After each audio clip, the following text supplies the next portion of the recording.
Andi Hopgood, Suffolk County Music Service Alumni Series, episode number 8. Freelance musician, portfolio musician, vocal leader. Really nice to see you again, Andi. Thanks for taking the time to be part of this.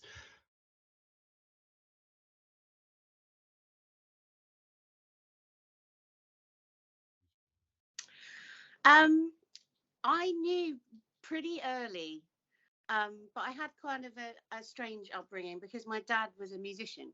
He worked for the music service for years. So when I was really small, I was always going to watch him gig or watching shows that he was in. And my mum was also in the theatre. So I was really surrounded by it. And I started having Suzuki violin lessons when I was 2. I didn't stick with the violin, but I was sort of just completely surrounded by it. So sorry, dog, Bessie the dog. So I was definitely at primary school when I knew that I wanted to do music, and I thought I wanted to teach. So I guess being a performer was something that came a bit later because I wasn't sure I was good enough to do that, and it wasn't until I kind of got a bit older and realised that it was an option that I kind of went away from sort of formal classroom teaching as an idea and more into having this kind of broad career of lots and lots of different strands. Yeah.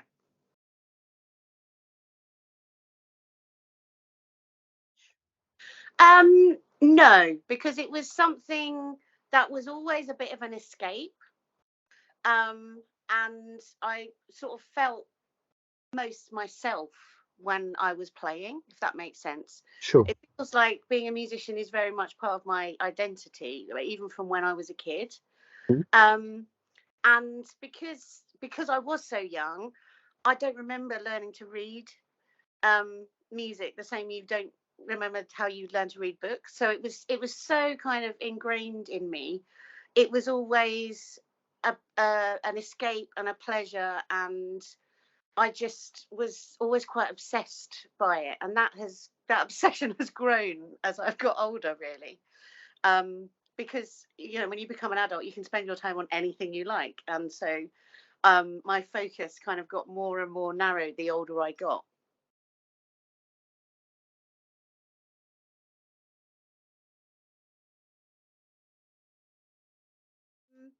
Primary school, I had kind of free lessons when I was in primary school. And I had private lessons as well because I wanted to play lots of different instruments because I was into lots of different music. I wanted to play in an orchestra and a big band and do a bit of everything. So I was very lucky to have that in primary school, and same in secondary school. I was having private lessons alongside county music lessons. And I went to Saturday morning music school, loved it. I went to Saturday morning music school till I was 18. I ended up doing some teaching before I left. That's how much I told you I was obsessed. And the orchestras and the choirs. And I've got to say, the Ipswich Girls Choir and the Jubilee Choir were very formative for me as a singer. And at the time, I don't think I realised quite how valuable that training was until I started singing with other groups later on and realised what a brilliant training I'd had in oral skills, sight singing, that other people hadn't had. So that was an incredibly I think that's probably the biggest thing of value that I got out of my music service training, for sure. But I started gigging when I was about 14. And I was doing like little local theatre shows, playing in the pit, because like flute, clarinet, sax, and then I got into a function band, and then I got into a big band, and then it just sort of carried on from there. So when I was doing my A levels, I went to Westbourne, and because Westbourne Jazz was like obviously a big part of my learning, and obviously, and also going on tour and those things as well with the jazz band and with the wind band and all that stuff. It's a really good grounding. But I found that the further I got into music, the more I was enjoying jazz and pop and soul, and kind of as a gigging kind of muso, there's the more different strands you've got to your bow, the more different work options you've got. So I was very lucky that I could go and sit and be doing a cello dep in an orchestra and then be doing a pop gig the next day. And I think that's how I've managed to carry on, is just having like a wide skills net. So I did A levels at Westbourne. Mm-hmm. And then I went to Colchester Institute and did my undergrad there, where I sort of swapped to doing singing as my first study. I didn't go there as a singer. So I went there as a cellist and a sax player and a euphonium player. Amazing. Eclectic. But it was, and being in the institute was fab, because you just do so much playing when you're at college. You know, there's the brass band, the wind, like everything. And I was just playing. I wanted to do it all, you know. So I really enjoyed that. And as I sort of landed on singing by accident, as in I was already gigging as a singer, but I hadn't actually thought about the idea of studying jazz pop voice. I didn't know that was really a thing. You know, now there's pop courses everywhere, but this is a long time ago. So I kind of went into that, and I did performance major in my second and third year as a singer. And I think that when I was at the institute, that was the point that I realised I could probably be a performer properly. Although I'd already been gigging, it hadn't really clicked, because when you're in Ipswich, it's this little tiny bubble. And you're like, my dad always used to say, you're a big fish in a little pond. Don't get too excited, you know. And then I got to the institute and I was still quite a big fish. And so I wanted more. And so, you know, everyone kind of advised me, you need to go and do jazz, because that's now your thing, your focus, So I went to Guildhall School of Music and Drama and did their Emma's jazz performance, which was very stressful but incredible. And I met lots of great people then that obviously that I still work with and I'm in contact now. And making music at that level on a daily basis is, you know, it cannot be anything but inspiring, because you're just sitting with people that are incredible players, that are incredibly innovative, and you're trying things you've never done, and you're being pushed in directions you didn't know existed. And I found it kind of head exploding, but also, you know, very exciting. And then leaving that to being out on your own again is really tough, and they don't prepare you for that, because you have this wonderful experience of being with all these like-minded wonderful people, and then you go out and there's nothing, and that's really hard.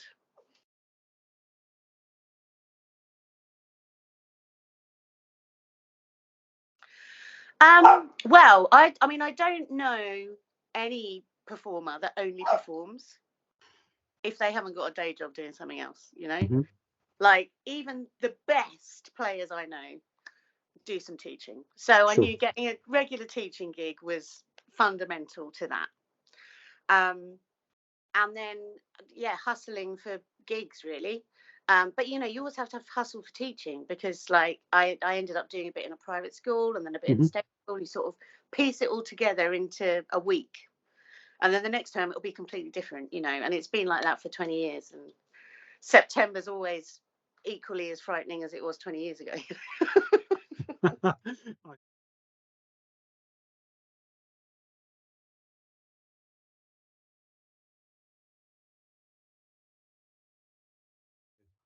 So I think there's elements of both. So I think, yes, you can get the kind of by chance I was in the right place at the right time thing. But then if you haven't got the skills and the kind of discipline to see that through, you can have all the luck in the world, but if you're not working hard enough, there's no point. You'll get found out. So I think as long as freelancers, we have to put a lot of value on ourselves for what we do, and whether that's coming to being paid the right rate or going for an audition, you know, you've got to be willing to put yourself out there and have the confidence. And also take the rough with the smooth as being a freelancer. Like, there's some years that have been really tough, and then there's others that you're like, bang, work's coming in everywhere. But you do make those opportunities yourself as well. So saying that you're lucky, you know, and in the right place at the right time, you know, why were you at that gig? Were you there because you wanted to learn from the musicians from there? Because like in that respect, going out and seeing gigs, or, you know, hanging out in the right places can actually do quite a lot, because it's networking, and making the most of all the people on that function gig that you didn't know any of them, getting all their details and staying in touch with everyone, because you never know when the next one's going to come. So it's, you know, maybe being a bit organized, turning up, being prepared, knowing what you're going to play and doing it to the best of your ability is going to get you the next opportunity. So you could have a lot of luck, but if you're not ready to do the gig, you're not ready for it.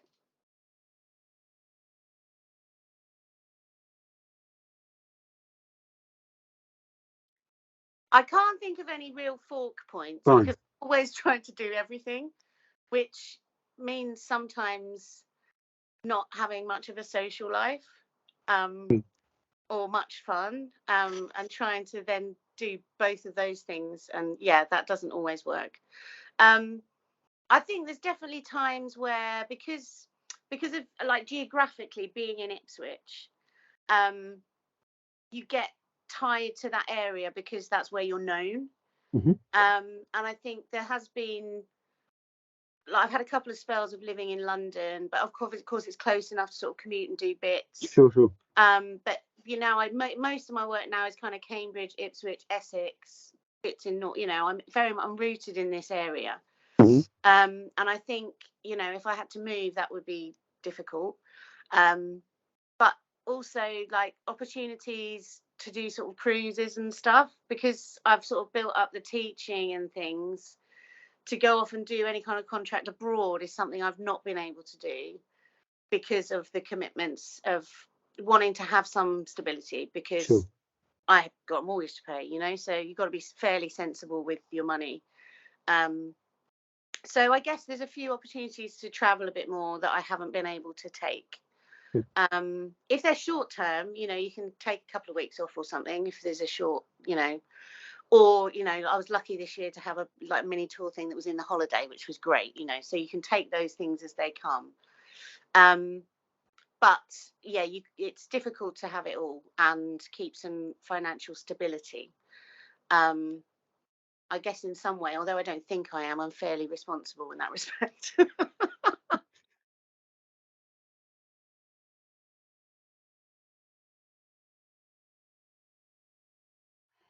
What's your approach been to self-promotion and to advertising? It's been scattergun, I'd say. Okay.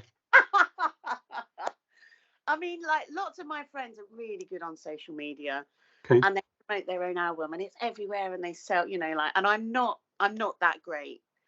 But I will always be open to having the conversation. I think, you know, people offer you opportunities to have a chat quite a lot. Like, oh, let's get together and talk about this, you know. And you might think, oh, well, it's a bit of a waste of time, but it never is. Because even if that's not the gig you want, they might know the person that does, you know, and it's all kind of connections. So I mean, I've got a website and I do the usual kind of plugging stuff for gigs, but I've never been great at it. I've got So an there's album not. release later this year, and I'm like already stressing about it because it's just not my favorite thing to do. It's hard to big yourself up, much as you've got to have confidence in what you do. To go, this is the best thing ever, and you've got to buy my thing, is actually feels a bit. It's very un-British, isn't it? We're far too polite for that kind of thing. So there's not been a particular way that you have found has worked for you. I think the only thing, and I've learned this fairly recently, I think the only thing is, if you look busy on social media, people think you're doing well. And that doesn't necessarily mean you are, which is why social media is such a load of rubbish. Because, you know, it's all smoke and mirrors, isn't it? But if you look like you're busy, people will want to ring you more. Okay. If people think you're in demand, you'll get more calls. Yeah, I've definitely had work through social media, Facebook like depths, or people hearing my voice and going, can you record something for me? Like it's definitely worth having your, and also now, because it's changed, you know, the industry changes so quickly. Now you've got to have videos, great audio to send out to everyone, because that's what everyone wants first off. So you've got to have all that stuff down, you know, YouTube, you've got to have the Facebook, Instagram, you know, everything's got to be there so that when people look for your name, they can find you. That's quite important. And have something nice up there so that they know what you sound like. And a great CV. I always have a teaching CV and a performing CV as separate things.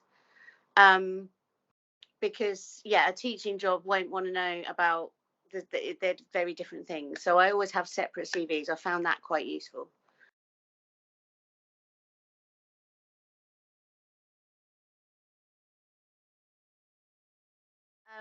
I think, like, this is something my dad used to say, you know, it's not always the best player that gets the gig. It's the person that you get on well with, that was prepared, that turned up on time, that had the spare reeds and the everything that they needed. That stuff, which is like professional skills stuff, is very important, you know, almost as important as the playing to some degree. Be able to diary keep. I mean, it's fundamental, you know.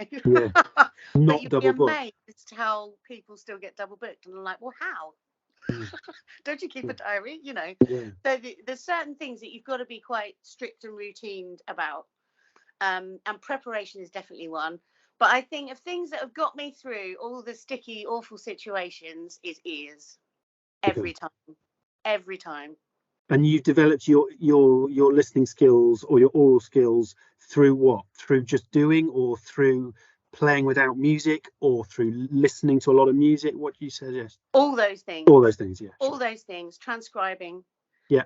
Massive. And not all, like transcription as in, like, you know, like we do in jazz, transcription, and not necessarily writing it down, but also transcribing songs.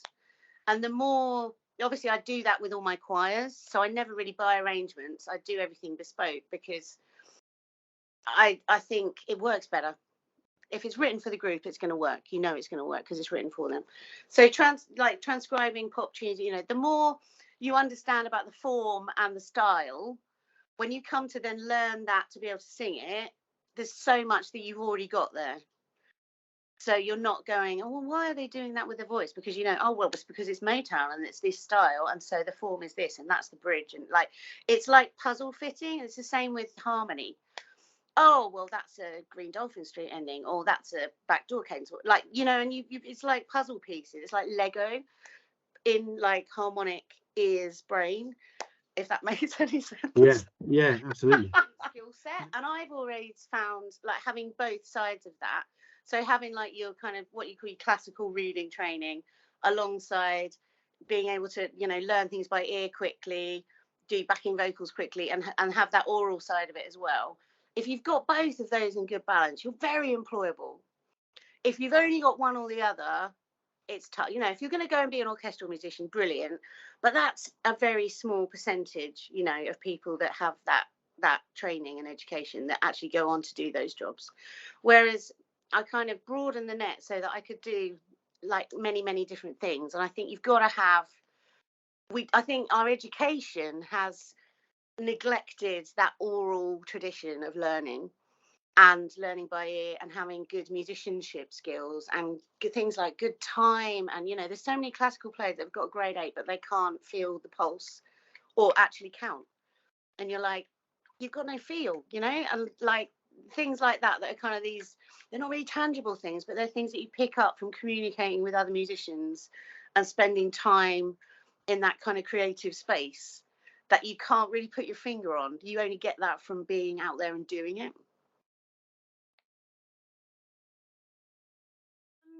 It's been fairly consistent. Obviously, I think the times where I've been fully immersed at college, at you know, those times, I think you're more able to kind of do the fantasy, which is get up and play all day. You know, Yeah, I do envy some of my friends that, you know, get up every day and do a session and then go and do a show, and I'm like, oh, I wish I could play that much, you know. But I think there's only one time in my life where I haven't sort of connected with music, and I live with a mental health condition, and I had a very difficult time with my depression, and I couldn't listen to any music. And I don't know why, but it was as if my brain couldn't cope with it. Okay. And I think that's the only time that I really have felt disconnected from music. And I think it made me feel even more useless, because that is me. Music is part of me. And I felt like I was taken away from that part of myself. And that was a very difficult time. Sure. But I think my enthusiasm has increased with age, because I think the more you learn, the more you realise you don't know. And you're like, well, I want to find out about that, and how do I do that? And look at what they're doing. I want to do a bit of that. So in a way, I've sort of got more enthusiastic as I get older. And I also think working in the community, you see the impact that it has on people's week, whether that's singing in a choir or coming together to write a song, or like young people, old people, like anyone. That's something that's very special for those people. And I feel like it's a massive blessing to be able to share that, and for other people to have just a tiny little bit of the thing that I love so much. Terrific.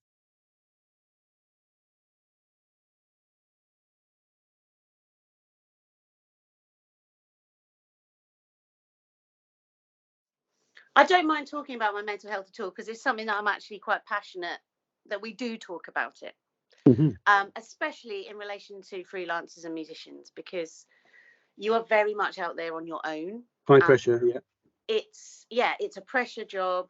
You can't take a couple of weeks off sick because you don't get paid. So we push ourselves to burnout, which is not good, you know.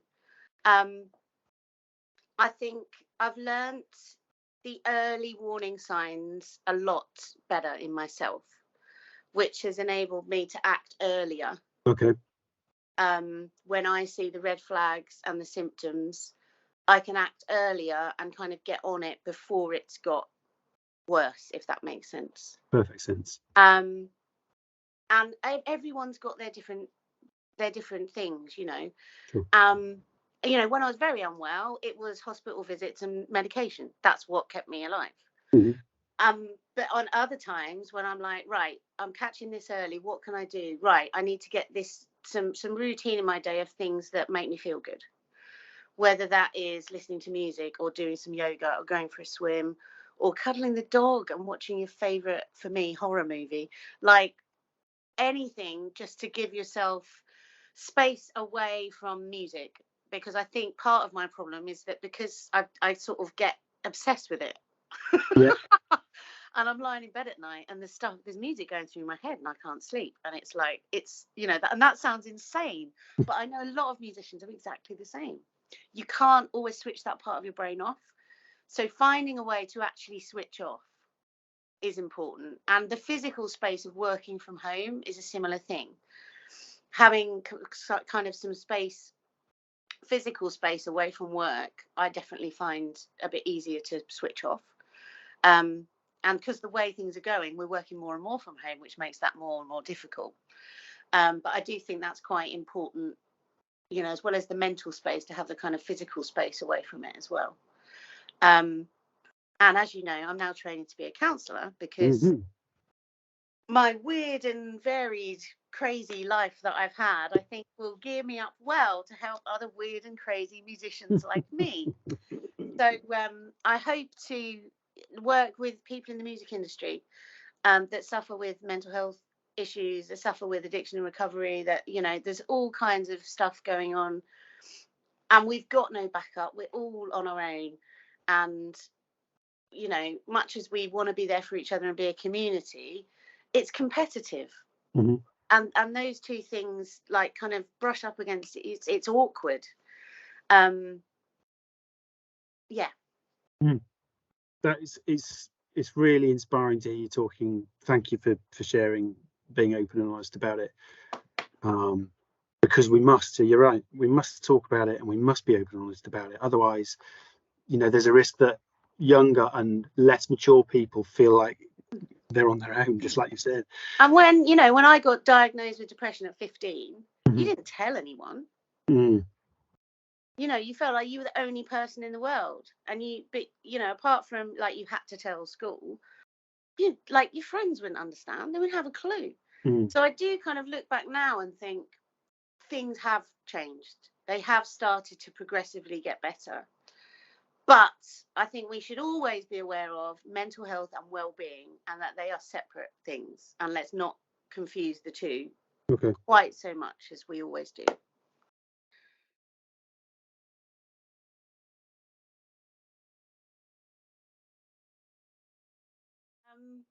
Practice. That sounds pretty fundamental, but you know, whether you want to be a producer and engineer or you want to be a player, whatever you do, you want to be the best you can be at it, you know. And like I said about those professional skills, about turning up on time and like keeping your diary, be willing to keep those conversations open and try and be as personable as you can, even if it's a really horrible gig that you're hating. Try and smile all the time. We've all done them. We've all done them. And yeah, it's difficult. I feel like I've sort of covered quite a few of those things already. Sure. Have confidence in yourself and go for things. If you feel like you have the ability to do that job, go for the audition or go for the interview. What's the worst that can happen? They say no. And you know, like 9 times out of 10 you might get a no, but the 10th time you might get it, you know. So you've got to kind of go for it. Put value on yourself, because no one else is going to do it for you.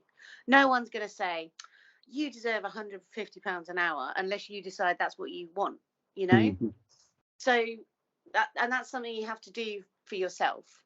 And also from a professional standard point of view, you know, you don't want to go out there and start teaching really cheap, because that's kind of not fair on everyone that is getting paid a union rate or whatever, you know. It's kind of devaluing what we do. There's no regulation of what we do. We just have to kind of go out there and do our best, you know. I suppose I would say join the union. I was just about to say, actually, Andi, yeah, I mean, you're uniquely placed. Just would you mind, just for those students who might watch this and not be kind of clear on what the musicians union is, would you mind just giving us a little summation? So it's the only kind of trade union for musicians in the UK. Got like 32,000 members currently. And it's a trade union. Now, when I say trade union, everyone at the moment knows about trade unions because it's all over the news all the time. It's kicking off. So, and you know, they do things like set minimum rates. So that can be really important. You get rung up to do something you've never done before. What do you charge? Like, you know, that can help you. You've got someone at the end of the phone who can advise you on contracts. You get legal advice. Things like song share agreements, and you know, where you're co-writing with people, advice on kind of royalty payments, PRS, PPL, that kind of thing, and you know, whether you need to be registered for those things for the work you're doing, that kind of stuff. And also, like, we've got the kind of big collective agreements that we have with all the orchestras and the BBC and the BPI. Like, we do all those things as well. But from what they offer freelancers, I mean, and I've used them a lot over my career, from, you know, being tried to be sued for breach of contract to not being paid for gigs, not being paid for teaching. There's lots of times where you need someone on your side. And there's also, for me, because I'm kind of involved in it as an activist, there's a community element to it as well. I've met some amazing people, some incredible musicians that I've had the pleasure of working with because we met all through the union, you know, which is lovely. So it really is kind of putting all those freelance voices together out of nowhere and trying to make some change, whether that's kind of legislation. And we have had some successes with like the live music bill and the copyright extension, but these things take a long time. Sure. And at the moment we're really firefighting what is going on right Yeah. now. Arts council cuts, and at the moment it's firefighting because we're in such a kind of rough place. So yeah, lots of lobbying and trying to get musicians' voices heard, which we wouldn't if we were all out there on our own. We have to come together to be able to do that. So student memberships, 20 quid. Cool. And of course there's employment opportunities as well. That is a whole nother professional career opportunity that could be explored as well. Absolutely, yeah. Working for the union, working for PRS, PPL, working for the record labels, like there's so many more employed options within the industry than we think. I think a lot of them. So that especially if you get into kind of events more broadly as well, there's and linked to sort of theatres and orchestras with all the community work they're doing, there's millions of roles. If you can kind of make a role up for yourself, it probably already exists out there, and that's a less kind of risky way of being part of the music industry, because it's so broad. And being part of the union, especially like as a woman doing what I do, I don't know many women that kind of had led the odd path that I have, and I think it's really important that we keep shouting about it and getting it out there, that if you're a 16, 17-year-old woman, you can do this. And like, yes, you might have to fight a little bit harder and you might have to be a little bit more careful, but it's totally possible and you should have those opportunities. I think like orchestras, the orchestral world has really worked at the gender balance. But I think in my world, it's still really quite tough because it's freelance land. How do you try and, you can't do kind of curtained auditions and stuff in freelance land. It doesn't work that way. So we've got to kind of come across that equity from another place. And I guess that's why I'm so involved, because I want to be part of that change. Andi Hopgood, thank you so much for taking the time to talk to us. Again, some completely new areas that we've talked about today that we haven't talked about so far. So I know that people watching will find it really interesting and inspiring to hear you speak passionately about it. So thanks for taking the time to share, and I'll look forward to seeing you again soon. Absolutely, very happy to. I hope someone somewhere finds it useful. They will, Andi. Thank you so much.